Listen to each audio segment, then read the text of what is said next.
एक जंगल में एक शरारती बंदर रहता था जिसका नाम मोनू था। मोनू को आम बहुत पसंद थे, लेकिन उसकी एक बुरी आदत थी, वो बहुत लालची था। एक दिन मोनू को जंगल में एक जादुई आम का दरख्त मिला।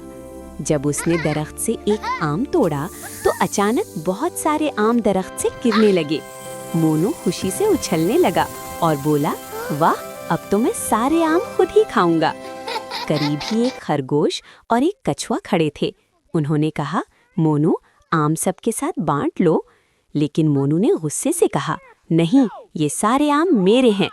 फिर मोनू ने जल्दी जल्दी बहुत सारे आम तोड़ने शुरू कर दिए, मगर अचानक दरख्त जोर जोर से हिलने लगा और सारे आम जमीन पर गिरकर खराब हो गए।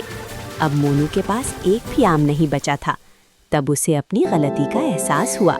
मोनू ने खरगोश और कछुए से माफी मांगी और वादा किया कि वो आइंदा कभी लालच नहीं करेगा।